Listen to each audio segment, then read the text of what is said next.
Shalom saudara-saudara, kembali lagi kita akan mendengarkan renungan harian Happy Short Family. Sebelum itu, marilah kita berdoa terlebih dahulu. Tuhan, terima kasih Bapa, terima kasih Roh Kudus. Kami bersyukur Tuhan untuk penyertaan-Mu Tuhan hari ini. Biarlah sebelum memulai aktivitas, kami mau mendengarkan renungan harian Tuhan. Biarlah apa yang kami dengar, biar kami praktekkan Tuhan, kami merema dalam hati kami Bapa. Terima kasih Tuhan, terima kasih Roh Kudus. Kami berdoa, haleluya, amin. Hari ini saya mau membawakan tema renungan dengan judul Jangan Ditunda. Tidak mengakui dosa berarti menurut saya yaitu menipu diri sendiri dan gak menghormati Tuhan. Padahal Tuhan Yesus itu telah mengorbankan dirinya dengan harga yang mahal, yaitu dengan darahnya sendiri. Tetapi yang sering terjadi, kita malah nggak mengakui kesalahan atau dosa kita. Sehingga pengorbanan Tuhan itu ya seolah-olah nggak berarti.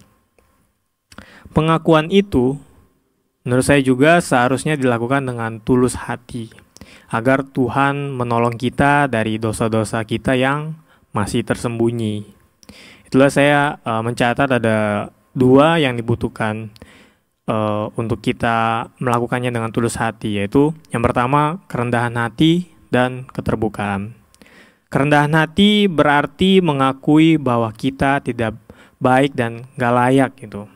Sedangkan keterbukaan berarti mengakui bahwa masih ada hal-hal yang tersembunyi.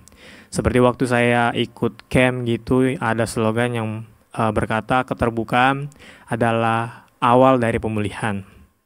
Sehingga pengakuan yang dilakukan dengan sungguh-sungguh gitu akan menghasilkan pertobatan. Memang gak mudah untuk mengakui kesalahan gitu. Saya ngambil contoh di dalam Alkitab, yaitu tentang Kain dan Habel. Ketika Kain dipenuhi iri hati, Tuhan sudah mengingatkan dan memberitahu dia bahwa dia itu, si Kain, dipenuhi iri hati yang terlihat dari mukanya gitu, dari wajahnya gitu. Tetapi apa yang direspon oleh Kain? Ia malah menyangkalnya. Lalu singkat cerita, akibatnya dari penyangkalan itu atau dia nggak mengakui hal tersebut, Kain akhirnya tidak dapat mengendalikan dirinya lagi. Dan akhirnya membunuh adik kandungnya sendiri, yaitu Habel. Dan saya pun juga mengakui bahwa untuk mengakui kesalahan itu nggak mudah. Karena kalau kita tidak mau terlihat buruk gitu di mata orang lain, karena kesalahan kita itu, ya kita kira berbohong kita nggak melakukan kesalahan itu. Seperti saya, contoh waktu saya juga pernah mengalami waktu saya kerja di tempat yang dulu gitu. Saya menyangkal atau nggak mengakui bahwa telah berbuat kecurangan, yaitu saya memanfaatkan benefit yang diberikan kantor yang nggak seharusnya diperuntukkan gitu, yaitu saya memanipulasi bon asuransi kesehatan. Padahal waktu itu ya saya nggak benar-benar sakit gitu, memang sehat gitu. Tapi saya beli bon kosong gitu, terus saya tulis sendiri supaya uang asuransinya itu ya cair ke rekening saya kan, padahal setiap tahun itu sayang gitu maksudnya. Jadi saya tulis sendiri di bon kosong itu, saya klaim ke HRD gitu. Nah singkat cerita, akhirnya HRD di kantor saya itu curiga dan akhirnya memanggil saya untuk bertanya secara detail atas bon tersebut. Jadi dia panggil saya itu 4 mata ya, di suatu ruangan itu benar-benar cuma berdua aja. Dan saya ditanyakan berbagai banyak hal lah, mulai dari bonnya, klinik atau rumah sakitnya gitu. Dan saya tetap tidak mengakui gitu bahwa bon itu udah dimanipulasi dengan beralasan bahwa memang saya sakit, saya berobat gitu. Panjang itu perdebatan ya, mungkin berapa jam gitu dengan HRD. Ya akhirnya apa dari perdebatan itu, dan saya tidak mengakui, yaitu berujung saya benar-benar kena SP1 dari kantor saya.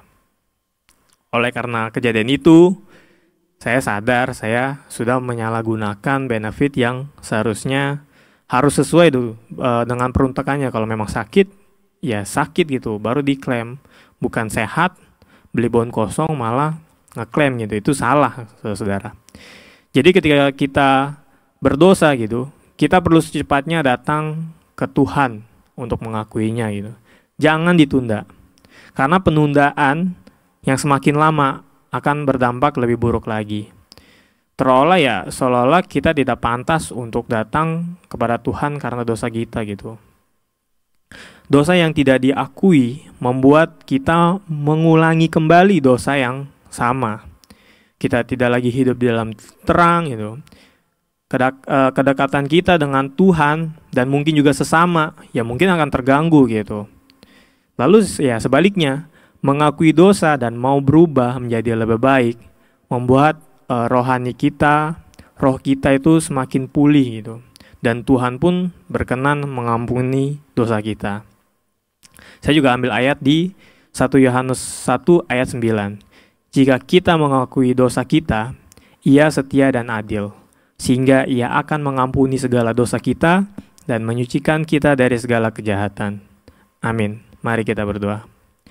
Tuhan, terima kasih kami sudah mendengarkan renungan hari ini. Biarlah apa yang kami dengar Tuhan, kami jangan menunda untuk mengakui dosa ataupun kesalahan kami Tuhan, supaya tidak berlarut-larut Tuhan. Biarlah kami mengakui di hadapan-Mu Tuhan bahwa kami telah berdosa Tuhan, sehingga kami tidak melakukannya kembali Tuhan, ataupun mengulang kembali dosa kami yang sama Bapa. Biarlah kami dapat berubah menjadi lebih baik hari demi hari Tuhan, supaya Engkau berkenan terhadap kehidupan kami Bapa. Terima kasih Tuhan, kami serahkan sepenuhnya sepanjang hari ini, kehidupan kami, aktivitas kami Tuhan, ke dalam tangan-Mu Bapa. Hanya di dalam nama Tuhan Yesus Kristus kami sudah berdoa dan mengucap syukur. Haleluya. Amin. Shalom. Tuhan Yesus memberkati.